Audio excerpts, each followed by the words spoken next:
Because all too often what we do is we just spew our emotions onto our partner because we can't contain them anymore. Like the first time we see them again after a long day at work, we're just like, bleh. That's not a very effective way to get into a difficult conversation. I would argue this is the second stage. The first stage for many people is denial. He told me that he was afraid because he felt it was like a scab, and if he scratched the scab, it would start bleeding and it would never stop. So in other words, if I start crying because of all the shit I've dealt with in my life, I'm never gonna stop if I access that part of myself. Whatever is happening, we are dealing with shit, and then we're just going on with our lives. I can't connect with my husband. And my internal response is, yeah, no shit.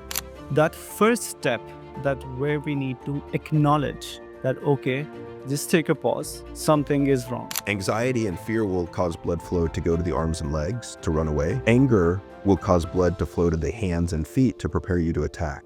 How do we take that pause and start this process? Because when I'm angry with you, I'm all right in my mind. I'm 100% correct.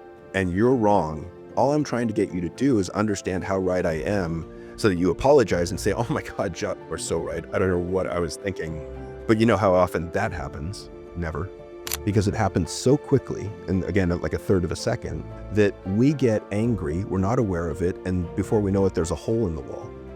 And we're like, wow, how did that get there? And so you punched a hole in the wall. Oh, damn.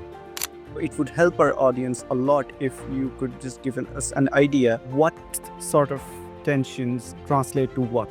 Like, for example, if I have white muscles, what does it mean? So I used to think of happiness as something that would happen when something big happened. How? Like when I graduated high school with honors, or when I got a new car, or when I got a new job, or when I got married, or when I had a kid. And those were all very happy events. The problem with it is they don't happen frequently enough. I can't deal with happiness once every 4 years or 2 years. Yeah. That's not enough.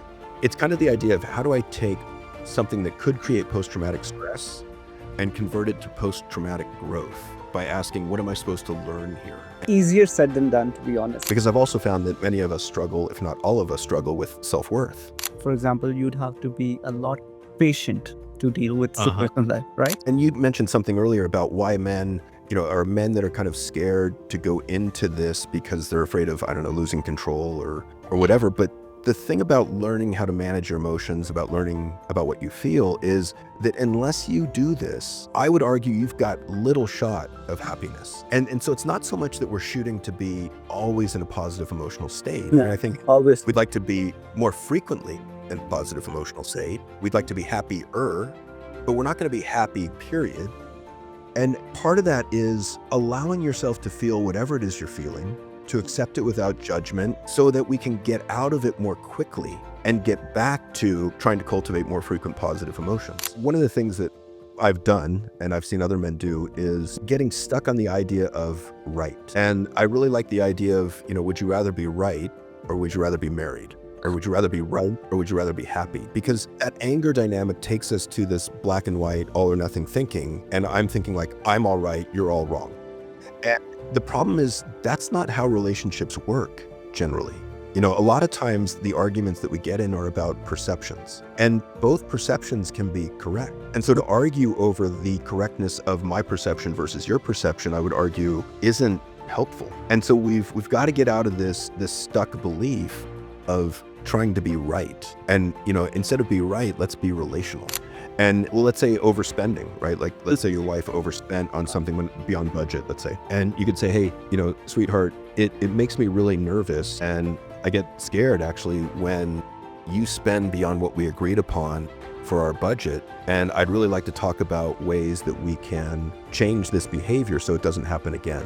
Or if it does happen again, at least you come to me and we can talk about what the purchase is so we can agree that this is a worthwhile purchase, even if it is out of budget. Your partner has a condition, a cognitive, a mental condition, OCD. Okay.